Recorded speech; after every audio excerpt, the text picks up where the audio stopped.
going to be fun. It's going to be interesting. I mean, I think whoever makes a mistake is going to lose. It's going to be a tight game.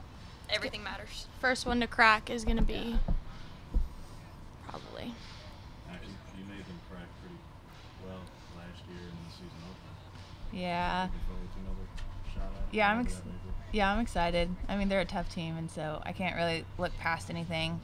I just gotta rely on my defense to have my back and my offense to score me some runs. As for Kaylee too, when she's pitching.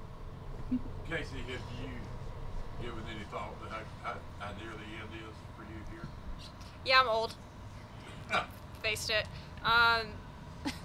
This is our last 3 games at J.B. Moore, no matter what this season, and we're looking to go out like we did last year, with wins. We want to extend our season, and we had a good week of practice to prepare, and we know it's going to be a really competitive game. When you look at this season and some of the ups and downs of the season, yet you're really almost exactly at the same spot record-wise where you were last season. Has that been maybe even more gratifying considering what you've had to overcome? I mean, we see the season as we have struggled, but last weekend was the best we've ever played, and that's the team at the end who's the hottest wins. We know that we're one of the best teams out there and that we stand a really good shot at winning. We just have to play our game, and we see the stands going up in the outfield, and we know it's going to be packed, and we just got to trust ourselves and have fun and enjoy the moment. Carly, when it comes to Paige Parker, she likes to tempt people with rise balls and stuff out of the zone. You guys have to be very disciplined. Is it hard to do that against somebody like her that kind of has that aura and being so good? It is difficult. I'm not going to lie to you, it is. But at the same time, I mean, I've got Osario. We can thank Osario for kind of getting us ready. It's not like this is the first time that, we've seen someone with some good movement. And we're just blessed to be in the SEC where you're going to see super regional pitching every weekend. So I think while she is excellent at what she does, it's not the first time that we've seen a good rise ball. So, I mean, really the ball's in our court to do with it what we want. I mean, and it's just all about if we're going to execute our plan or not. I think it goes to is we have to learn from each at bat. And so she throws just like she said, Barnhill and Osorio are greatest rise ball pitchers in the SEC. And most of us have seen Lowry from last year with Mizzou and this year in Mexico. And the whole goal is to be able, if we get called on it once, then we have to learn from that at bat, from that pitch, saying, okay, it started higher than I expected, it ended where I didn't want it to. So it's about making adjustments. But obviously, they got almost their whole same team back. All of y'all have played against them now 4 times. What impact does that have on the game? 2 teams that know each other as well as this? I think it'll show you how much we have to compete and how much the pitchers have had to work really hard to hit their spots, because honestly, if you make a mistake this weekend, it's going to show, and it's going to be a big one. Last year we got burned quite a bit on the short game, and I can tell you we have worked our tails off working on the short game and working on hitting runs, defending it, and how we're going to approach that. Before the season opener, you referred to it as unfinished business, but then obviously you guys won that. Do you carry that same sort of mentality? I think this entire postseason is unfinished business. It's got really not a whole lot to do with them personally. It's just it's postseason period. We didn't finish the way that we wanted to last year, and that made us mad. I'm still mad about it to this day. I told some people earlier that still stings for me. It'll sting for the rest of my life until we get the job done. So I just think it's not really them. It's just postseason period. Okay, any thoughts about why you've had so much success against them? I mean, me and Kaylee were actually talking about that because she has so much success against Florida, and I don't. But I have a lot of success with Oklahoma, and I don't know why that is. I mean, I could say it's because they swing on top of the ball and I'm a drop ball pitcher, or I just go in there with a confident mindset and I do my job. So.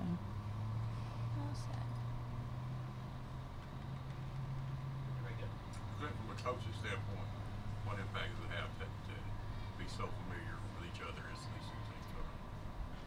Well, I mean, with media the way it is, so many games on television, you're very familiar with whoever you're going to play because you get to see them so many times. I mean, like we were talking about before, I mean, Patty's and my relationship go back to when we were junior college coaches, and Missy was an ex-player, so I mean, we know each other. We watched our families grow. And it's a great rivalry because of the fact that we are such good friends, but it's just one of those things that, when the bell rings, we're going to go out and try and beat each other. We were asking you the other day, and I meant to kind of follow up with this. I don't think anyone in the country has the fascination to do ground balls. Like, okay, like you go down, you know what I'm talking about. Turn off those plays, all that. What leads you to do that? What makes you want to do that when everybody else is so infatuated with rise balls and you just want downward movement ground ball? Well, because we have a girl like Michaela who's, there's not been a whole lot of great down ball pitchers. Seldom from UCLA was a great one in the Pac-12, and now we have Michaela in the SEC. And you take what's out there and you work your defense around that. I mean, you look at the number of ground balls that we try and get to, and again, that's because we have such great faith in our defense. What are you shooting for, Mac? 15, 18 ground balls a game? Something like that.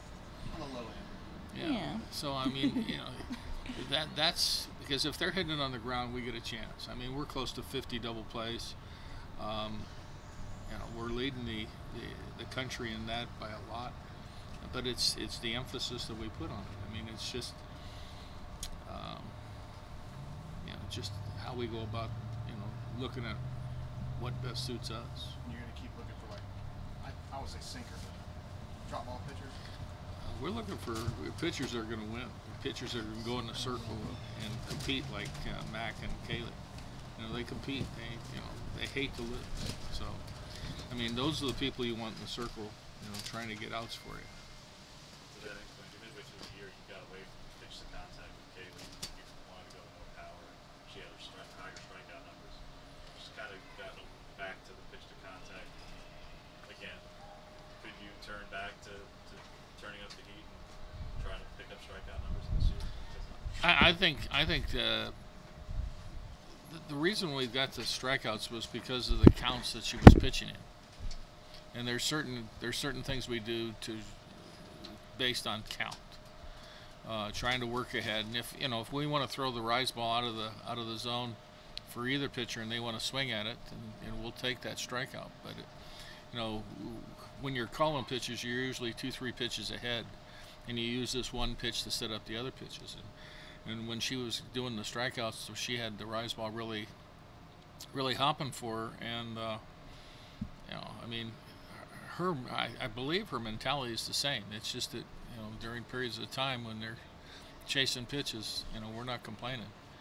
Jason, I guess any athlete in any sport being able to perform when the pressure is the highest is one what makes some people great, and two, got to be among the hardest things to do.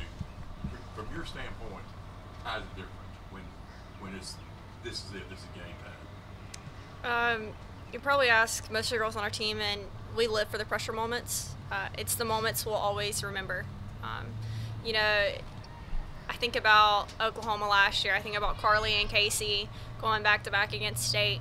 I think it's a mindset, and you have to have so much confidence going in the box. If I'm 0 for 3 going up to the plate and Tyne runs on third base, my job's to get them in, and I'm hyped because that's the only hit I need the entire game for it to matter. So it doesn't matter what the previous at-bats mean. We always say the last at-bat's your most important, and that's usually when all the pressure comes on. So we live for those moments because that's the one at-bat that really counts. And we have so much confidence in ourselves to get the job done because most of the time we just need a ground ball. And when you're trying to hit a ground ball, you hit a line drive. So works for us. From a pitcher standpoint, Michaela, same question. I mean, I like the pressure. I mean, going back to like the Alabama game where our bases were loaded and I had a full count. I honestly wasn't going to go out of that inning having them score anything. I mean, I've been in those situations a lot where obviously the game is on the line, and I live for those moments because I feel like that's when I do my best. Carly, you didn't enjoy that 3-2 count that much? Well, considering the fact that She was calling pitches. I was calling pitches, it was on me regardless of. Yeah, no, I was calling pitches. Hunter gave it to me and let me call it, and I was like, all right, man, let's go. Yeah, it was stressful. It's a different kind of pressure when you're the one calling pitches. Especially when she calls one and I shake it off, and I was then like, all right. that was the one I shook her out on. So. Yeah, as long as we're working together, it's all right. Would you just talk about the same thing about performing under pressure? I think it's not, for me, it's not as, and I can probably speak for anyone on our team, it's really not that big of a deal. Just because we're under pressure constantly at practice, there's times when coach will try to get in my head and I'm like, you're such a jerk. But it's for a reason. It's for these moments out here. I don't have to agree, you know. Sometimes he's on me, constantly on me, being that little voice in my head, you know, trying to simulate what's going to happen in a game. And that's why I think that we've been successful, and that's why I've been successful from, you know, when I was 18 years old and here, you know, playing and being able to do those things as a freshman was because of how he trained me. And I think that it's the way that we're all wired because he makes us that way. That's what he wants out of his players, and, you know, if you can't handle it, then you're probably not going to be out there. Ben, you talked about last week that you haven't faced a lot of lefties, so whether it's Lowry or Parker, any thoughts of trying to get another righty bat in there, particularly at the designated spot, possibly? Yeah, pretty much what you saw is what we're going with.